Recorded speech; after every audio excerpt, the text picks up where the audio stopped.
नमस्कार, मैं ज्ञान कुमार कैरियर कैंपस के इस डिजिटल प्लेटफॉर्म से आप सभी का स्वागत करता हूं। आज मैं उपस्थित हुआ हूं देश और दुनिया के महत्वपूर्ण जो फैक्ट्स हैं उसको लेकर के, जो कि परीक्षा के दृष्टिकोण से काफ़ी इम्पोर्टेंट है। तो आइए 11 अप्रैल को घटित होने वाले कुछ महत्वपूर्ण घटनाओं के बारे में चर्चा करते हैं, जो कि 11 अप्रैल से रिलेटेड है। तो सबसे पहले अगर देखें तो भारत में 11 अप्रैल को घटी महत्वपूर्ण घटनाएं। सबसे पहले अगर देखा जाए तो 11 अप्रैल 1827 को ज्योतिबा फूले का जन्म हुआ था। और आप लोगों को पता होगा कि 1827 को, जो कि 11 अप्रैल का दिन था, उसमें उस दिन जो है ज्योतिबा फूले का जन्म हुआ था और बॉम्बे प्रेसिडेंसी में। और महान समाज सुधारक थे, शिक्षाविद थे और दलित उत्थान के लिए काम करने वाले। उसके बाद फिर अगर देखा जाए तो सावित्री बाई फूले, इनका भी नाम सुने होंगे आप लोग, जो कि उनकी पत्नी का नाम था। और यह भी महिला सशक्तिकरण और महिलाओं के विकास के लिए, महिलाओं के उत्थान के लिए और दलितों के उत्थान के लिए काफ़ी जो है महती भूमिकाएं निभाई थी। और यहाँ पर देखा जाए तो 1840 में ज्योतिराव ज्योतिराव गोविंदराव फूले, जिनको ज्योतिबा फूले कहते हैं, उनका विवाह हुआ था सावित्रीबाई फूले से। 1848 की बात करें तो इस समय सबसे पहले गर्ल्स स्कूल की स्थापना ज्योतिराव फूले ने, यानी ज्योतिबा फूले ने किया था। और उसके बाद अगर देखा जाए तो 1873 में सत्यशोधक समाज की स्थापना इन्होंने की थी।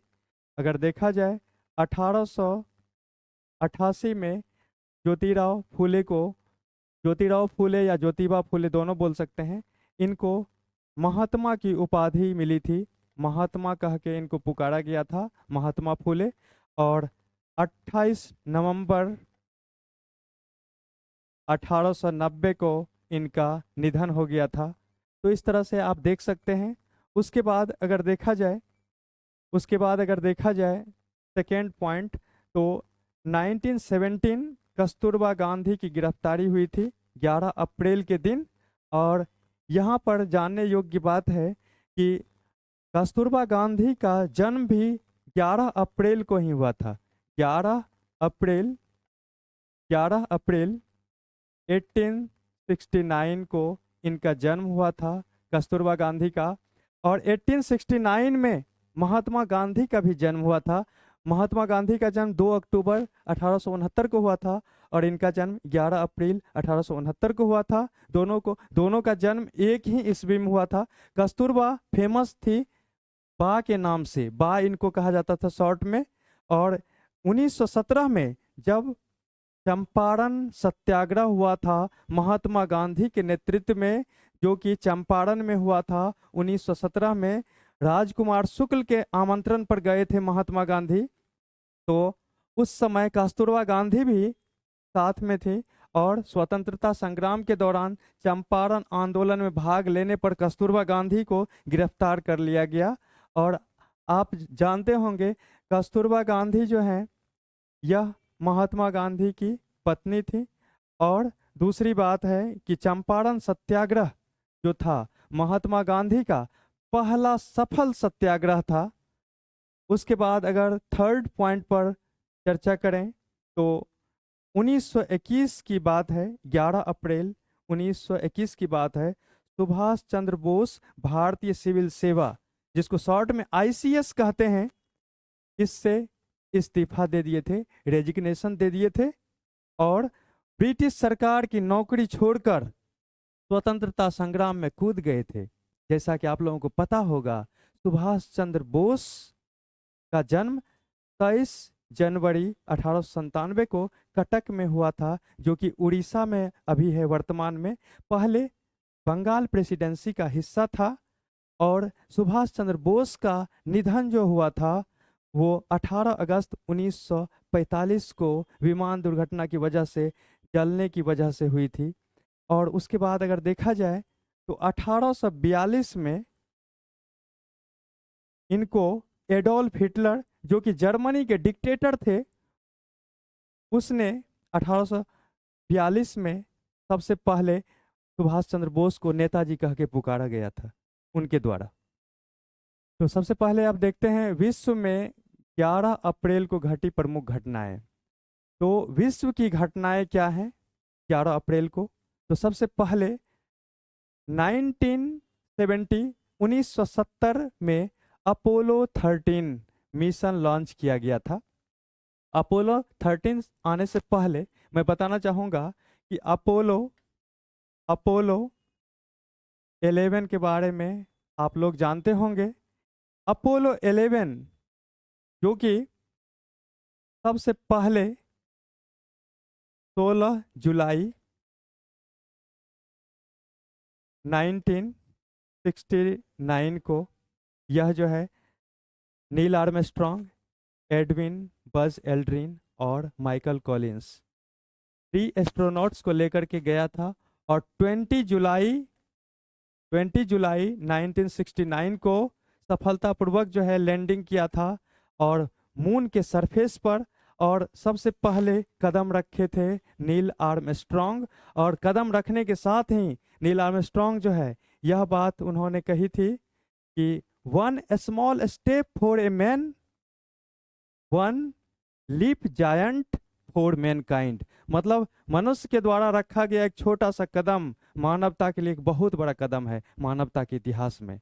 तो यहाँ पर आप देख सकते हैं कि उसके बाद अपोलो 13 जो गया था ये सफल नहीं हुआ था लैंडिंग करने में।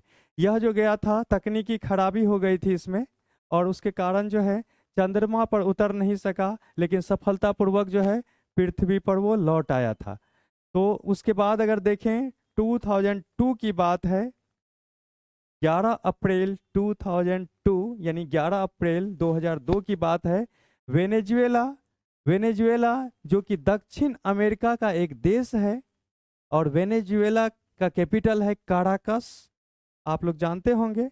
वहां पर तख्ता पलट हो गया था और राष्ट्रपति जिनका नाम था ह्यूगो सावेज है ना, इनको सत्ता से हटा दिया गया था। हालांकि 2 दिन के बाद फिर से इनको सत्ता पर बैठा दिया गया। तो उसके बाद अगर देखें तो 1911 मतलब 1911 में 11 अप्रैल 1911 में भारतीय जनसंख्या यानी इंडिया का जो सेंसस हुआ था, जनसंख्या को इंग्लिश में बोलते हैं सेंसस।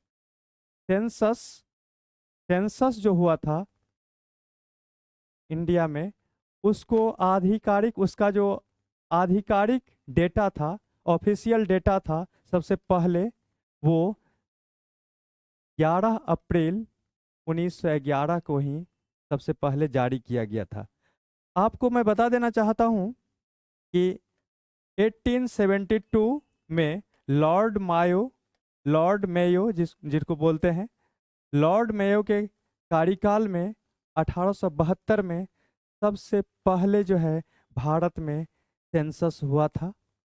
उसके बाद 1881 में लॉर्ड रिपन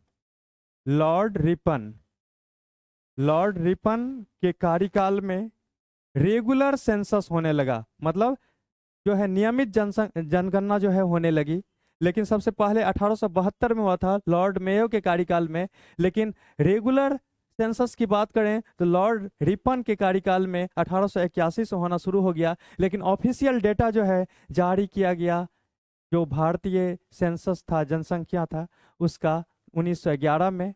उसके बाद अगर देखा जाए 11 अप्रैल के महत्वपूर्ण दिवस की बात करें तो यहाँ पर सबसे पहले मैं चर्चा कर चुका हूँ। 11 अप्रैल 1827 को महान समाज सुधारक और दलितों के उत्थान के लिए, महिलाओं के सशक्तिकरण के लिए लड़ने वाले ज्योतिराव गोविंदराव फूले, जिनको शॉर्ट में ज्योतिबा फूले कहते हैं, उनका जन्म हुआ था 1827 में। वो जाति प्रथा के खिलाफ संघर्ष के लिए प्रसिद्ध हैं ज्योतिबा फूले, और उनकी वाइफ का नाम था सावित्री बाई फूले। उसके बाद अगर देखा जाए तो 11 अप्रैल को विश्व में घटी महत्वपूर्ण ऐतिहासिक घटनाओं के बारे में, तो यहाँ पर 11 अप्रैल 1919 को अंतर्राष्ट्रीय श्रम संगठन, जिसको हम लोग बोलते हैं इंटरनेशनल लेबर ऑर्गेनाइजेशन, शॉर्ट बोलते हैं ILO, उसकी स्थापना हुई थी 1919 में, 11 अप्रैल का दिन था। और आपको पता होना चाहिए 1919 को इंडिया में भी, भारत में भी एक घटना घटी थी, जालियांवाला बाग हत्याकांड। तो यहाँ पर अंतर्राष्ट्रीय श्रम संगठन की स्थापना हुई थी 1919 में, जो कि 11 अप्रैल का दिन था। और आईएलओ का हेडक्वार्टर्स जेनेवा में है, जो कि स्विट्जरलैंड में एक शहर का नाम है। उसके बाद अगर देखा जाए 11 अप्रैल 1921 को रेडियो पर खेलों का पहला लाइव कमेंट्री चला था। लाइव कमेंट्री जो सुनते हैं रेडियो पर, वो सबसे पहले कब चला था? 1921 में, 11 अप्रैल का ही दिन था।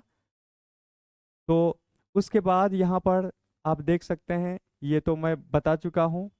अगर देखें इसको फैक्ट्स में, तो उसके बाद 1869 में कस्तूरबा गांधी का जन्म भी हुआ था 11 अप्रैल को, मैं बता चुका हूँ। और 1887 में जैमिनी रॉय का जन्म हुआ था। और उसके बाद 11 अप्रैल 1930 को ऋषिकेश, जो कि उत्तराखंड में स्थित है ना, हमारा तीर्थ स्थल है, वहाँ पर लक्ष्मण झूला जनता के लिए खोल दिया गया। उसके बाद अगर देखा जाए तो 1964 में 11 अप्रैल का ही दिन था, भारतीय कम्युनिस्ट पार्टी दो हिस्सों में विभाजित हुई थी। जो वर्तमान में दो हिस्सों में बटे हुए देखते हैं भारतीय कम्युनिस्ट पार्टी को, वो सबसे पहले 11 अप्रैल 1964 को ही जो है दो हिस्सों में बटा था। तो वीडियो कैसा लगा आप लोग कमेंट्स में ज़रूर बताएं। फिर मिलते हैं अगले वीडियो में, तब तक के लिए धन्यवाद। जय हिंद।